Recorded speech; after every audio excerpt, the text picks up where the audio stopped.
Chapter 9. The terror of Judd Hall. Bettelheim's stock at the University of Chicago was rising not only because of his work at the orthogenic school and the success of his books. By the early 1950s, he had become one of the most popular teachers on campus.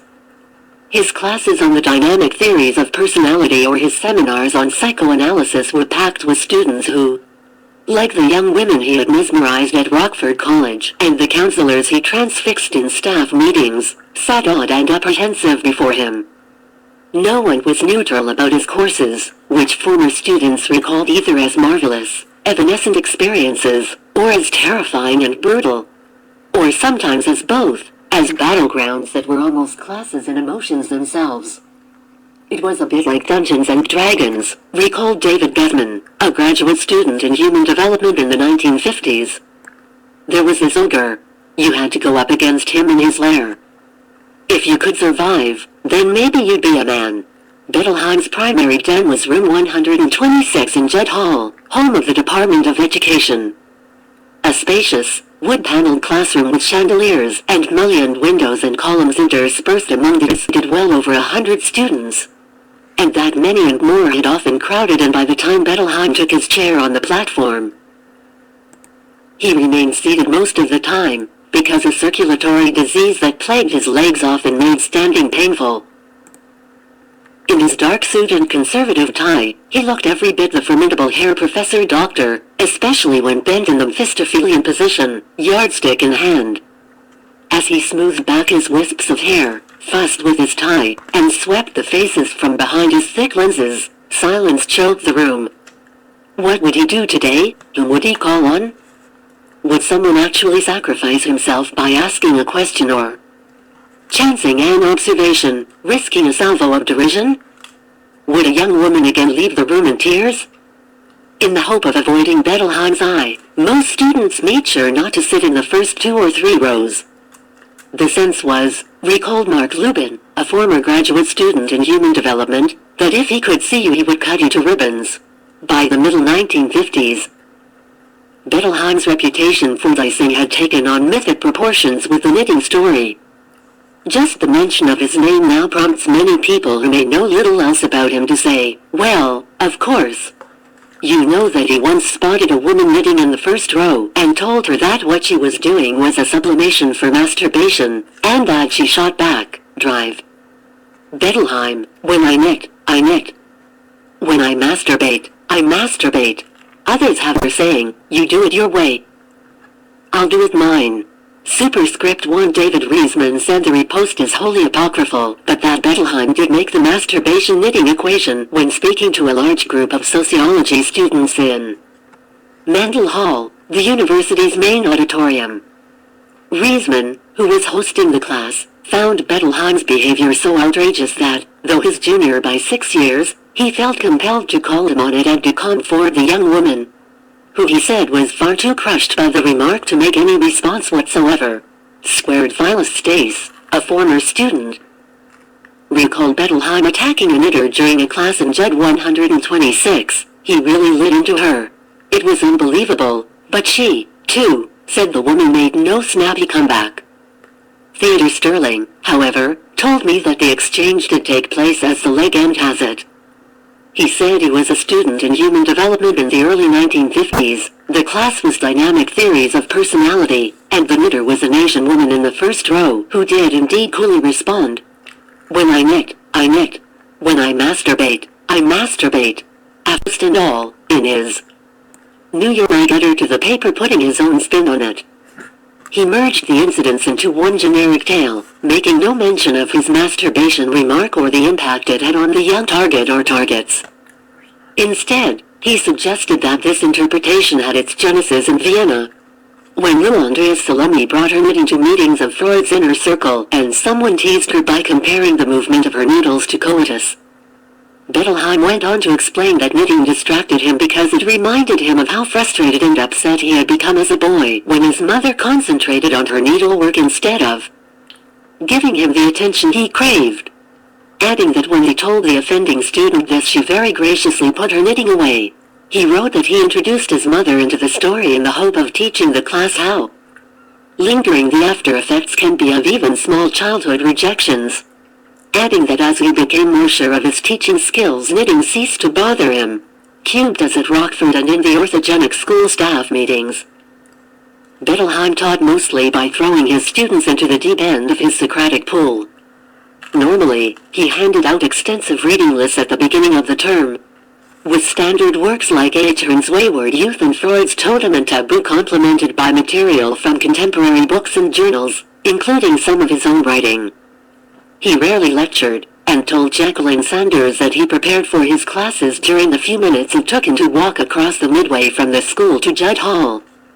He seemed to regard the papers he assigned and the exams he gave less as measures of his students' abilities than as bothersome requirements of the academic bureaucracy, often handing these exercises back with no comments and occasionally with no grades. As at Rockford, he opposed note-taking, regarding such stenography as a distraction from the learning process. When he suddenly asked a student what he was writing, pens dropped around the room. So did the self-esteem of anyone unwise enough to try and impress the professor with Freudian oral entities or jargon of any kind.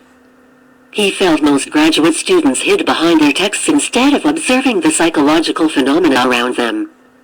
In one class, an earnest student referred to a male child. Bettelheim barked, "You mean boy." And then, in his thick accent, "Speak English." Anyone foolish enough to use a term like oral libido was instantly asked to define it.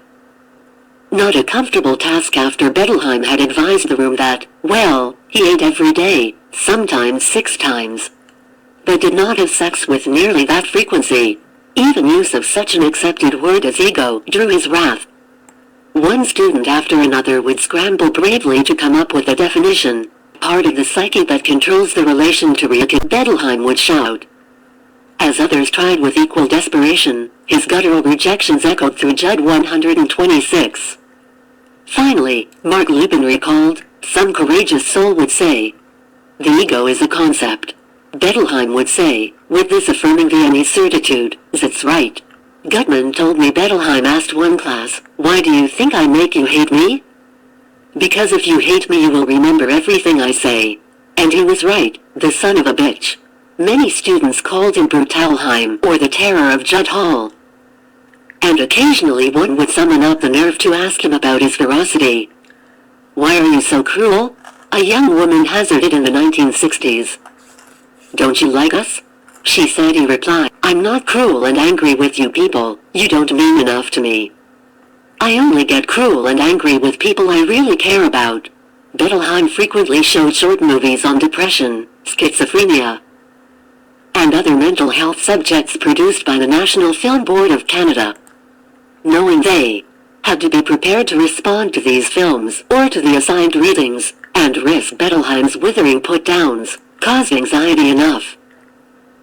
But what made his classes uniquely intimidating was his frequent use of the student's own behavior to score his psychological points. The same technique he so often used in staff meetings at the orthogenic school. Karen Carlson, who took his course on the theory of group work while she was a counselor at the school, recalled once arriving late for the class, in which about 24 students already had gathered around Bettelheim. The only empty chair in the circle was next to him, so Carlson sat down in a back row, whereupon he said, "Karen, can you think of a way of joining us?" She had a choice. She could get to the chair next to him by pushing directly through the circle, or she could go out into the hall through one of the classroom's 2 doors and come in the other and sit in the vacant chair with a minimum of disturbance. Carlson chose the doors, and when she had finally sat down next to Bettelheim he devoted the rest of the class to the maneuver, saying her initial decision to sit on the fringes indicated that she was reluctant to join the group, and that the group itself, by not immediately making a path for her, had demonstrated its own hesitancy to let her come sit next to him. He did a whole analysis of group processes based on this one little incident. "I was utterly fascinated by it," Carlson told me. In his seminar on psychoanalysis, Bettelheim required that each student make a presentation. Mark Lubin chose to describe what happened when he took Ralph, a schizophrenic boy with whom he had just begun to work at a therapy session. Lubin scared him into buying an ice cream bar. After the appointment, Ralph did just that and Lubin said no. When Ralph asked why, Lubin said, "Because it's not a good idea." So Dr. B said, "Why didn't you get in the ice cream bar?" And I felt this terrible ignorance and anxiety. I was embarrassed to admit that I was very much worried about the opinion of my peers, that I would look like a jerk if I bought Ralph, who was the most blatant manipulator in the world, an ice cream bar. Lubin, who went on to become dean of the Illinois School of Professional Psychology, sees Bettelheim as a paradox. An authoritarian personality bearing an anti-authoritarian message. He credits Bettelheim with making him realize that he had to let his relationships with his clients unfold slowly. That he had to be honest with himself about his own reactions, and not try to hide behind someone else's directives, even if it meant doing what seemed like the wrong thing. This ability to make everyday experience the grist of his classes is what, to Bettelheim's admirers, made him a great teacher, a Socrates of the unconscious life. Was able to effect substantial progress toward understanding just by getting everyone to be against him. Superscript 1. Charles Saltzman, another former graduate student in human development, told me of one class in which a young woman asked a question growing out of her experience trying to teach ballroom dancing to handicapped children. The notion infuriated Bettelheim, who said it was a crime to make children attempt tasks at which they were doomed to fail, to rub their noses in their limitations. The woman fled the room in tears. There were times, Saltzman said, echoing the view of other former students, when I felt I was witnessing education at its most emotionally intense. That's how Erich Schoepfler experienced Bettelheim when he first encountered him as an undergraduate in the late 1940s. Schoepfler was drawn to the Viennese refugee not only because of a budding interest in the treatment of disturbed children but because he, too, was an immigrant. Having fled Germany for the United States in 1938, when he was 11 years old. His career would intersect with Bettelheim's for many years, as Schoepfler developed into a leading authority on autism, becoming the head of a pioneering program at the University of North Carolina and the editor of the Journal of Autism and Developmental Disorders. Initially, Schoepfler wondered if Bettelheim's intent in class was to evoke original thinking in his students by caricaturing the theories he was teaching with overstated applications to personal behavior, like Karen Carlson's reluctance to sit next to him, or knitting as onanism. Could this be a brilliant and original teaching approach? Perhaps he would decide no, to role model. Schoepfler now sees Bettelheim as the Don Rickles of psychoanalysis.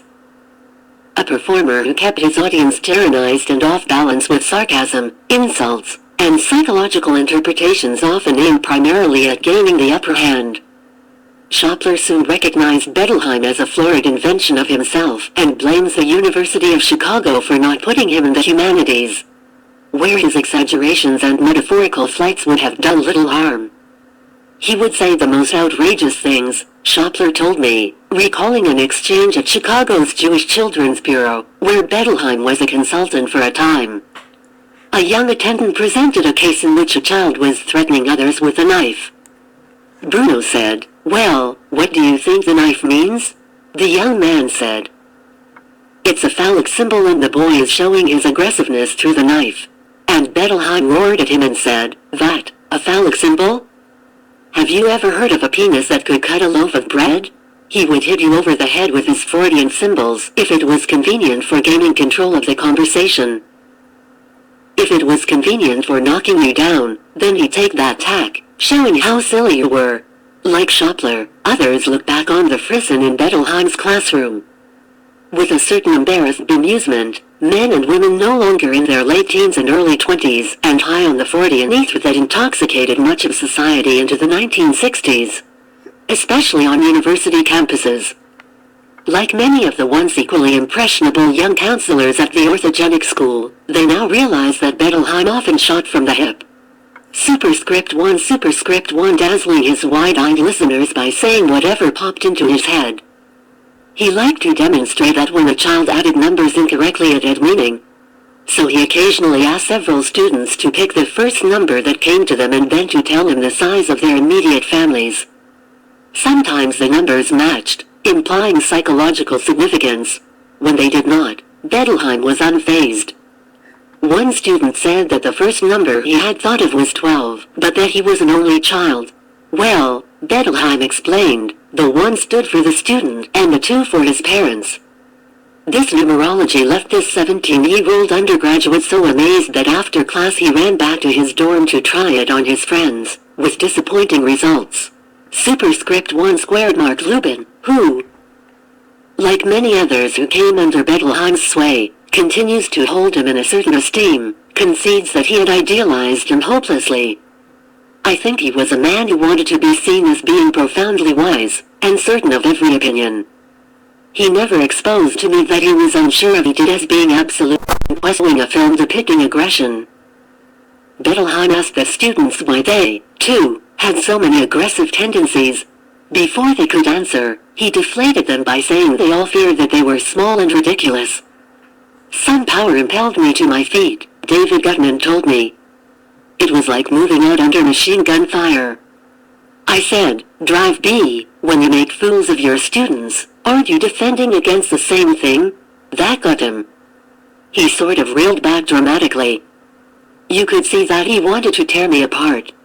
But he knew that would prove my point. He looked around rather slowly and said, Does anyone care to answer these young man? In short, either defend Daddy or join the camp of the father-eating rebellious brothers. Nobody spoke. Gutman said that a few classes later Bettelheim showed another film, in which an angry inner-city boy smeared paint or paste over his image in a mirror before going out and committing some provocative act. Gutman said the boy was trying to destroy himself in the mirror, and Bettelheim looked at him and said, Did you get it? Did you get it from me? I had arrived. This was a tap on the shoulder, the rise, Sir Knight. For Gutman, Bettelheim fit the epigram about the Huns. He was either at your throat or at your feet. Superscript 1 cube most women stayed at his feet, among them the young mothers who gathered at least once a month to hear his advice on how to raise their children. In the 1940s, after the war, when these sessions began, most of the women were married to former servicemen studying under the GI Bill and, together with their infants and toddlers, coping on less than $100 a month in the prefabs, temporary housing on campus. The meetings began at 8 in the evening, when as many as 40 mothers, and occasionally a father or two, pulled up their folding chairs around the hexagonal table in Blaine Hall and poured out their concerns about wedding, bottle weaning, and toilet training. He gave us so much to think about that it sometimes took several sessions to digest, recalled Helen Ratzer, who with the other mothers pondered Bettelheim's counsel almost daily in their cramped apartments or as they pushed their strollers around campus. Occasionally, Ratzer and her husband, Earl, invited their exotic instructor over for coffee and cake after the sessions, and with 1 or 2 other couples stayed up talking about everything from politics to concerts they had recently attended. Bettelheim seemed to enjoy our company, and we found him to be incredibly intelligent and thoughtful about all subjects, not just psychiatry, said Helen, who was particularly impressed when Bettelheim told them he had a PhD in art history as well. He was gone, the recent bride at the time. Their deity returned the compliment. In 1948, he and his editor, Ruth Marquis, had begun recording the sessions and would use the transcripts. As they had the orthogenic school counselor's dictation for Love Is Not Enough and Trans from Life, as the basis of another book, this one called Dialogues with Mothers. In the introduction, Bettelheim wrote that only a limited percentage of all mothers in the prefabs took part in the meetings. They were the mothers most interested in child rearing, and hence the leaders in everything pertaining to children. Superscript 1 His basic instruction to these young, biddable women was, for the most part, the same as the one he gave the counselors at the orthogenic school. That in seeking to deal with a child's behavior it was crucial first to find out what was on his mind, to comprehend why he felt compelled to act in a certain way. His exchange with one mother, who reported that her son had come home from school complaining that another child had hit him and had asked if he should hit back, typified his approach. The mother had told her son that retaliation was not such a good idea. Drive B, the issue was to ask him, not, that's a good idea, that's a bad idea, or you wouldn't like him to do that. The question is, what did you feel like doing? Mother, well, I think. Gosh, it seems. Drive B, you impose your choices on him whatever you do, whether you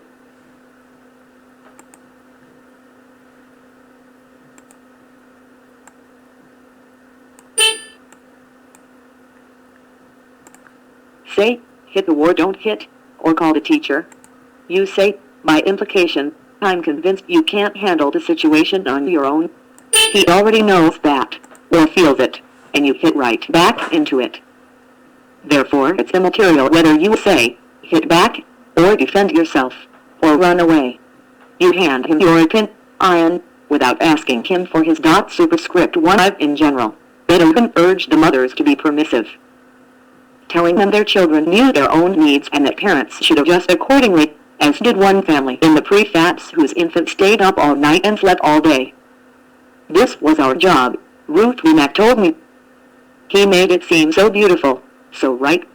Bettelheim wrote that in giving advice he was not seeking to establish hard and fast rules but instead hoped to get the mothers to start thinking intelligently about how they should respond when faced with everyday child-rearing dilemmas. And he cautioned them not to follow expert recommendations slavishly, including his superscript 1.6 nonetheless, a lot of his instruction counting the same sarcastic. I aided his other teaching their news.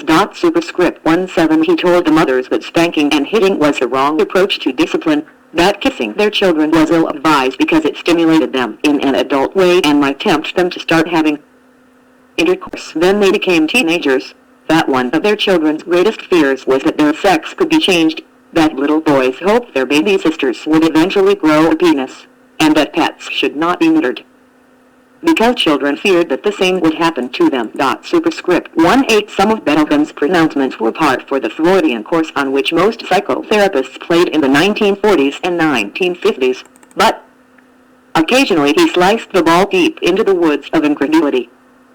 He told the mothers that he did not believe that a child who is regularly fed with a propped bottle will have too easy a time in establishing decent relationships to other human beings. Superscript 1 and went on to stress the importance of attentively feeding their infants. As we know from many famous examples, very gregarious people like Churchill and Roosevelt were fed very long and very extensively, not necessarily by their mothers, but by their nurses. They turned out to be very optimistic people. They enjoyed food and drink. They enjoyed company, and they sat very long at the dinner table, chatting and having a good time. Superscript to degrees such a passage, like much else in dialogues with mothers, suggests that Bettelheim was not being falsely modest when he wrote that, though he drew on a great backlog of experience with normal and very difficult children to help him guide the young mothers, there was hardly ever time at the sessions themselves to reason out what he said, and that he offered solutions and consciously, almost automatically. Superscript to superscript 1 he told one mother, who was worried about the slow growth of her child's vocabulary, that it's a fact in our society that you can get very far if you can't talk well and fast. And there are many successful, even famous, people who get far because they're glib. You can even find them in the universities. Superscript to Bettelheim's gift for spiel made him much in demand as a speaker, one who seemed to have a bottomless briefcase of instant insights and therapeutic nostrums. In 1946, he urged a group of high school teachers to study the jitterbug phenomenon as a way of understanding the insecurities of adolescent males. The boy's action in throwing the girl around suggests hostility to the opposite sex or else fear. He explained. Superscript to superscript 3 from various platforms, he declared that competitive sports were psychologically ill-advised. Superscript to 4 that a man's unhappiness in his job might stem from his having played cowboys and Indians, and not disarmament was the way to universal peace. Themselves under the same machine gun fired as his students.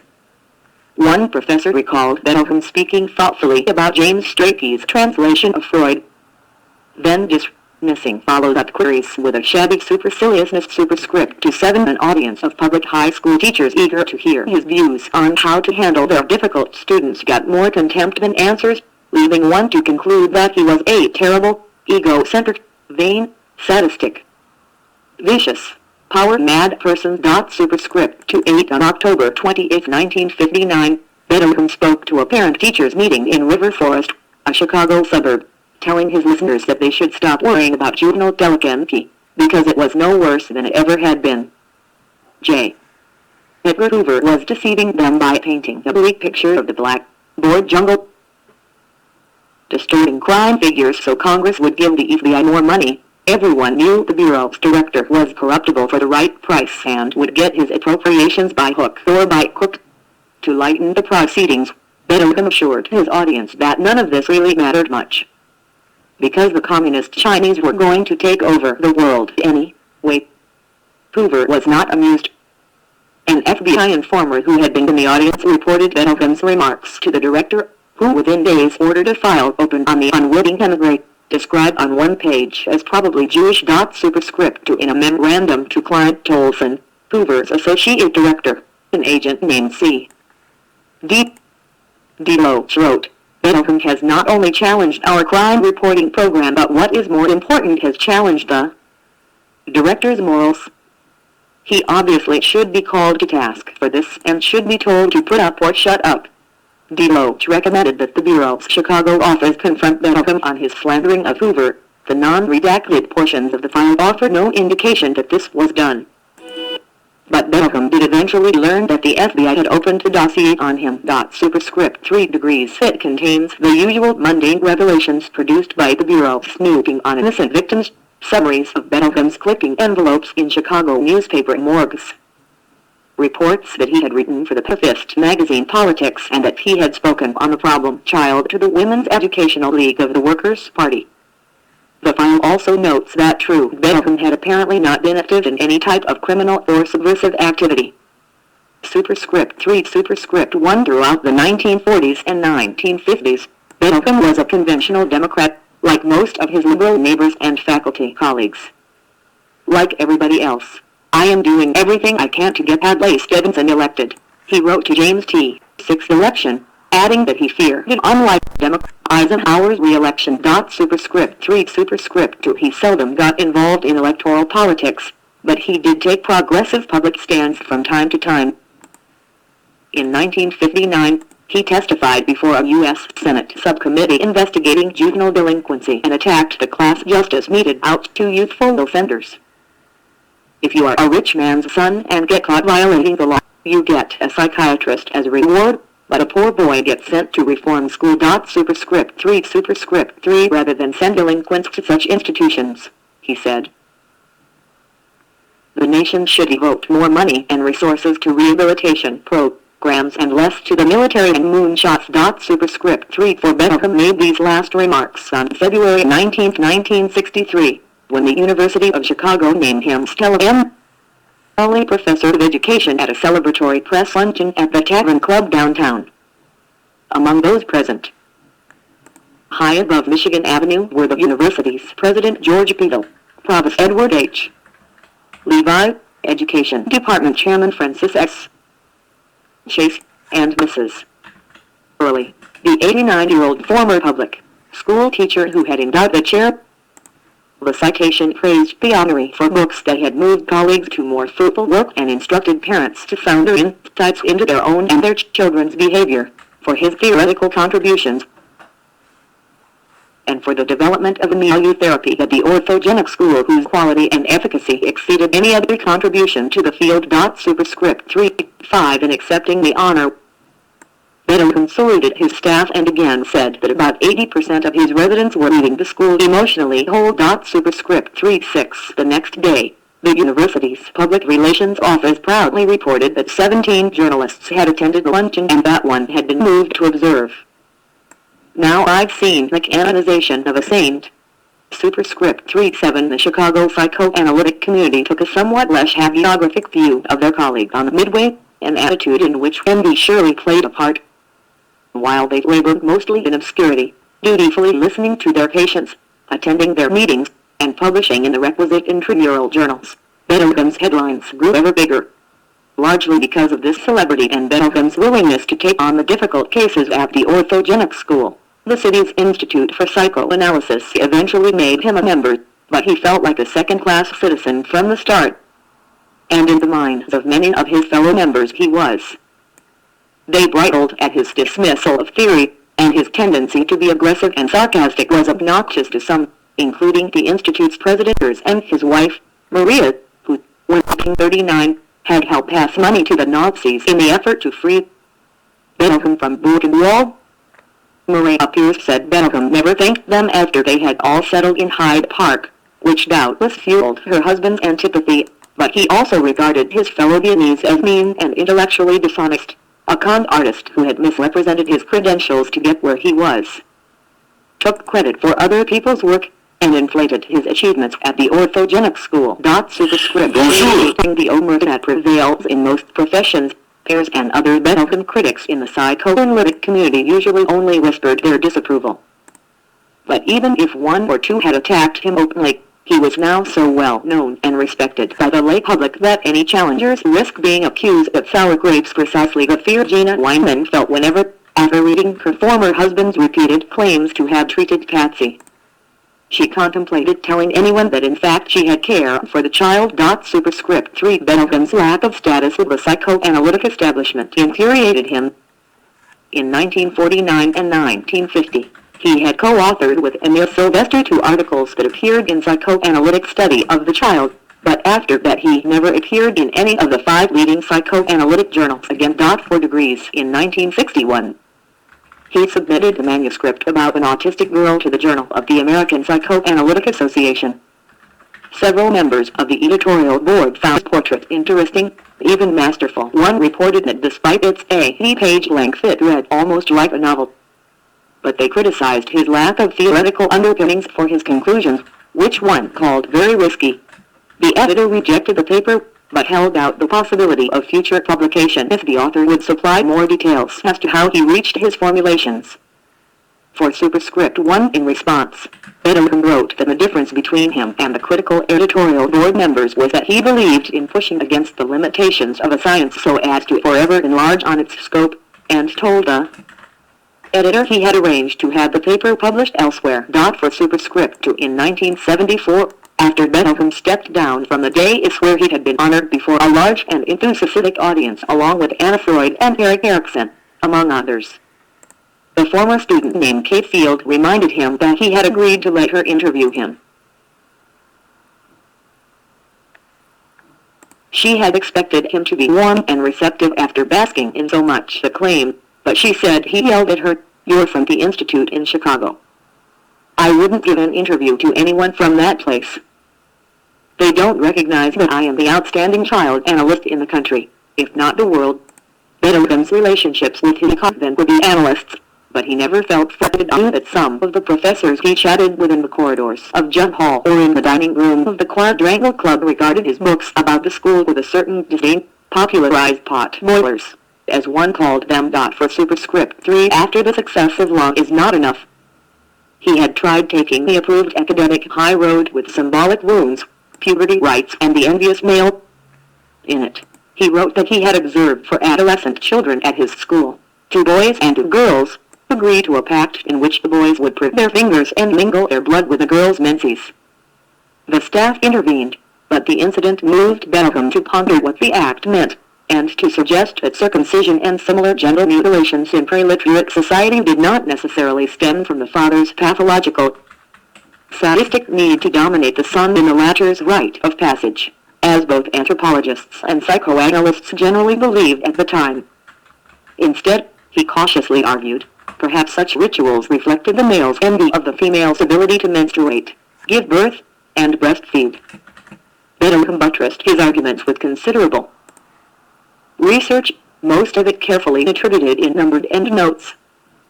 The book received a mixed reception in several scholarly journals, some anthropologists and sociologists complaining that Bettelheim was poaching on terrain he did not altogether understand. But the reviews did treat Symbolic Wounds as a serious book that sought to advance a novel interpretation of puberty rights. Bettelheim was disappointed that it received nothing like the attention accorded individual and mass behavior in extreme situations, and Love is Not Enough 44 and would never again go the academic route.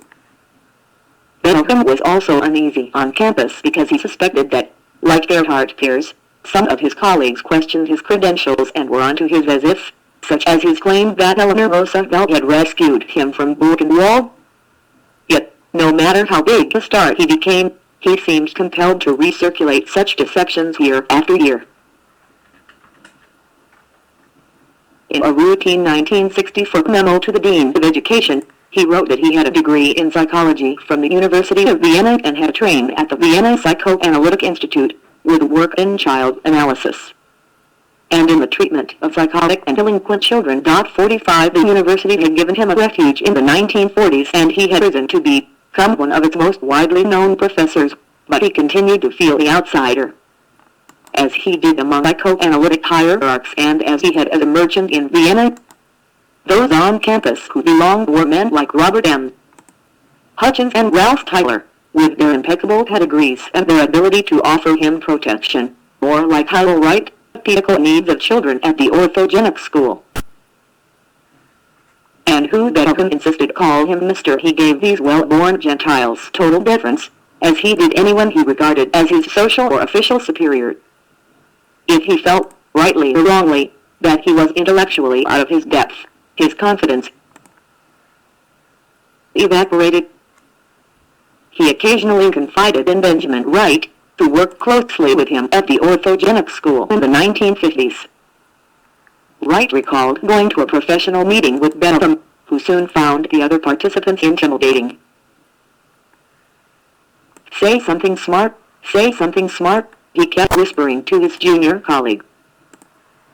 No matter how successful he became, Wright told me, no matter how much people praised him, no matter how obvious it was that they were terrified of him and were willing to let him be the whole cheese, he continued to believe that he was ugly, small, and Jewish. In the late 1940s, Bettelheim revealed for the first time in public how uncomfortable he felt in his Jewish skin. He had come to speak on anti-Semitism today at Hillel House, the university's Jewish center. The room was packed with Jewish students and some faculty members eager to hear from this man who actually had been imprisoned by the Nazis and who had written individual and mass behavior in extreme situations. He astonished the gathering at the outset by asking, "Anti-Semitism? Whose fault is it?" Bert Skopler, who was in the audience, recalled what came next. He paused as if expecting every student to volunteer his own thoughts to this emotionally burdened question. Finally, the silence was pierced by Bettelheim's pointed finger drawing an arc, encompassing all of us. "Yours," he shouted. "Because you don't assimilate, it is your fault. If you assimilated, there would be no anti-Semitism. Why don't you assimilate?" Skopler said Bettelheim answered his rhetorical question with a passionate denunciation of this hopeless vice of Jewish identity, trying every trick of persuasion in his Germanic repertoire of sarcasm, guilt, and shame, finally asking how many of his listeners saw themselves as Jews for religious reasons. He regarded the absence of any answers with a triumphant smirk, then shifted to sarcasm. "If it is for cultural reasons, what is this Jewish culture? Two are the great Jewish composers. Two are the timeless artists. Two are the great writers. Shalom Yash." This Yiddish writer, popular at the turn of the century, often wrote about the common spiritual heritage of Christians and support for the assimilating argument, but instead, indeed a writer not worthy of a tile in the shabby mosaic of Jewish culture. At the end of the talk, as the audience linked in numb silence, the young Skopler braved the machine gun fire and raised his hand to ask for clarification. He said that he understood Bettelheim's remarks to mean that Jews could end anti-Semitism if they relinquished their religious and ethnic interests and had their identifying noses altered. If that was the case, then what was the difference between the speaker and the anti-Semite? In red-faced anger, Bettelheim shouted, "I am only the doctor prescribing the cure." I followed up, "You mean by identifying with a disease?" "Yes, by identifying with a disease," he shouted. 46 Bert Kohler said that Bettelheim was avowedly anti-Semitic in the days when he knew him. Many of the wealthy Chicagoans who supported the orthogenic school through the Foundation for Emotionally Disturbed Children were descended from Eastern European Jews. Kohler, who came from the elite German Jewish stock that Bettelheim so admired, occasionally accompanied the director on fundraising missions in the 1960s and recalled the Austrians muttering imperiously about how he resented having to put on a dinner jacket and oil his Viennese charm for people he regarded as his inferiors. Early on, Bettelheim also criticized Jews in print on a variety of issues. In Politics, his article Exodus, 1947 attacked the American Jewish community for pushing to settle European refugees in Israel instead of working harder to bring them to the United States.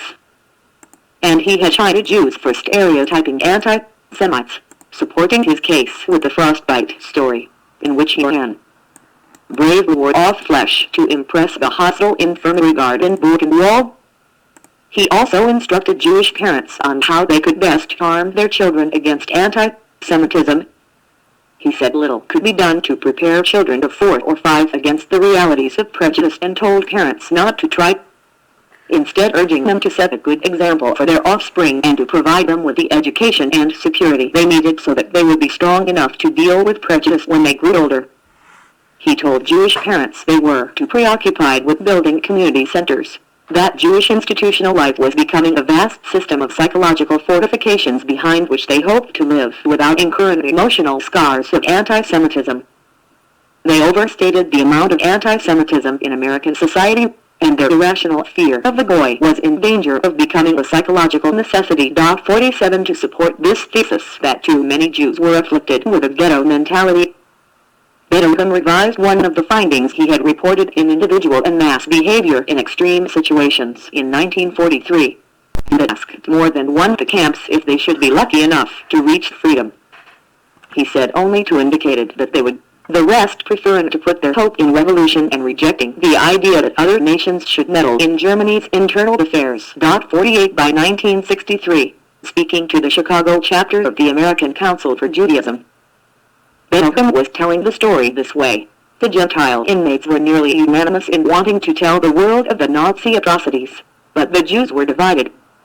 Some agreed with the Gentiles. Others preferred caution, then and in the future. Thus, he said, it was Jewish procrastination, in the face of their annihilation as self-respecting persons, that gave the Nazis time to develop a policy of physical annihilation. For such reasoning moved Severn Darden, a student at Chicago who with Mike Nichols, Elaine May, and others, was a prime mover in establishing the Second City Comedy Cabaret, to begin the mock lecture on Oedipus by saying, I see you're all here. Which means that some of you are missing Dr. Bettelheim's lecture on some positive aspects of anti-Semitism. 5 degrees. Bettelheim was a professed atheist who felt God was a fiction and who kept his birth religion behind the Gentile scrims of Christmas and Easter, as had his parents and most of their Jewish friends in Vienna.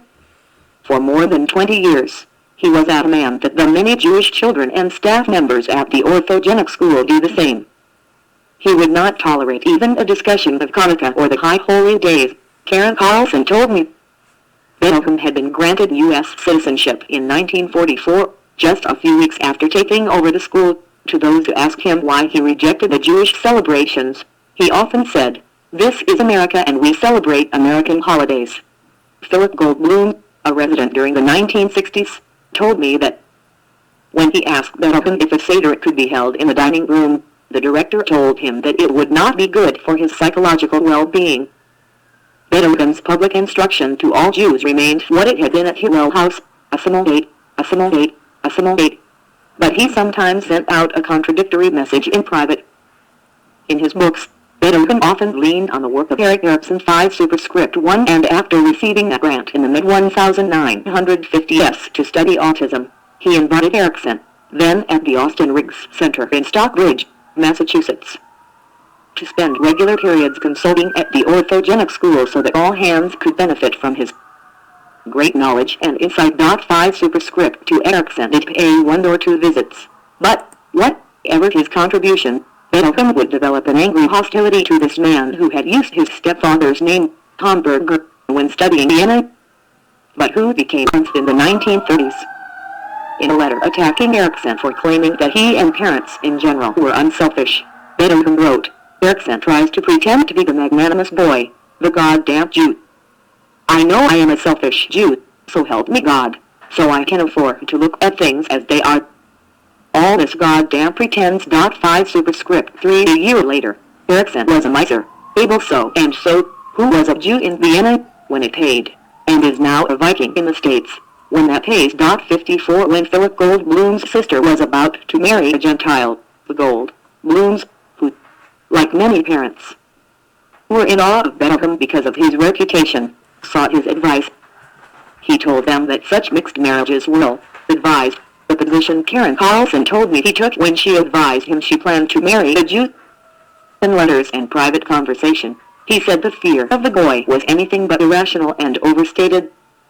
Though by the early 1960s he and Morris Yanowitz were updating dynamics of prejudice with statistics indicating that anti-Jewish sentiment in the United States had shown a pronounced and striking decline since the end of World War I. 55 he told one friend that he felt Jews were not really safe anywhere and that they owed what relative security they had found in America to the greater prejudice against Negroes, which distracted anti-Semitic impulses. 56 In this, he echoed the German officer who he said had told him, when he was gaining his freedom in 1939, that the Nazis had victimized the Jews because they had no Negroes to persecute. How seriously Bettelheim believed that this explanation applied in either Germany or the United States is difficult to say, but that he feared anti-Semitism in his adopted country is clear. After speaking at Harvard University during the height of the protests against the Vietnam War, he had dinner with Mark Rubin and his wife, Kathy, who had been a counselor at the orthogenic school. Rubin, who is Jewish, recalled Bettelheim saying to his wife that she was lucky not to be Jewish, because when the fascists took over the country in reaction to the anti-war zealots she would not be taken away. Bettelheim's struggle with his Jewishness was just one of the burdens that contributed to the deep pessimism and depression that had sent him into analysis with Richard Sturba in Vienna. Gina Weinman said those sessions had lasted no more than a year. The analyst himself said several years. Whatever the duration, he did not again enter therapy for more than 50 years. Trude had tried to persuade him to seek professional help. Then they first settled in Chicago, primarily to deal with the persistent memories of his camp experience. Gina told me that the psychoanalyst Kurt Eisler had urged me that no one should opt for thorough analysis recommendation consonant with Bettelheim's own insistence that many of his counselors could profit by regular sessions with him or therapists outside the school. But Bettelheim said that Sturba had taken him as far as he could go and that no more was possible. 57 Toward the end of his life, Bettelheim said that during his analysis there were probably tremendous areas of mutual misunderstanding. But my analyst made an effort to understand, which was enough even if it may have misfired. We get an E for effort, not an A for achievement. 58 He did not describe in his writing what he meant by misfired or offer a detailed account of what he had managed to accomplish in therapy with Sturba. But in private he said that through analysis he had become aware of how oppressive his father's syphilis had been for him. 5 He said that his concentration camp ordeal had helped make clear that analysis was not the panacea he had once thought it was. At the time of his arrest, he wrote in the Informed he had regarded psychoanalysis as the best route to understanding the true nature of man, though he was no longer convinced such therapy could produce the good man. He said that psychoanalytic theory at the time of his incarceration was inadequate to explain fully what happened to the prisoners, that it gave little guidance for understanding what made the good life or the good man, that it told much more about the hidden man than it did about the true man. Such blurry language, used by a student, would have set Bettelheim snarling, as would some of the contradictions that marked his explanation. He wrote that, to his surprise, he found that psychoanalysis, which by 1938 he had come to view as the best key to all human problems, offered no suggestion for surviving in the camps. 4 pages later, he said that psychoanalysis gave him a deeper comprehension of what went on in the unconscious of the prisoners and guards, an understanding that on occasion may have saved my life, and on other occasions let me be of help to some of my fellow prisoners. Where it counted. 6 degrees He made this same point again 2 decades later when describing the few days' rest he received upon arriving wounded in Dachau. He wrote that psychoanalysis had reminded him how psychologically reconstructive it is to try to comprehend one's mental responses to an experience, and how helpful it is to fathom what goes on in the minds of others. Had I been projected immediately into the dreadfully destructive grind of deadly mistreatments and utterly exhausting labor, as were my comrades, I do not know whether I would have succeeded equally well in re-establishing some parts of my psychological protective system. 6 superscript 1. In a single paragraph of The Informed Heart, he wrote that his years with Richard Sturber had resulted in a quite well, and within a few weeks had done for him what all his steps. He did not reveal just what this was. He did concede that, in making this last statement, he had laid himself and Sturber open to criticism, that his analysis had provided him with insight but had not led him to a working through of his emotional problems. Perhaps, he wrote, it is to the credit of my analysis that the prospect doesn't trouble me. 6 cubed.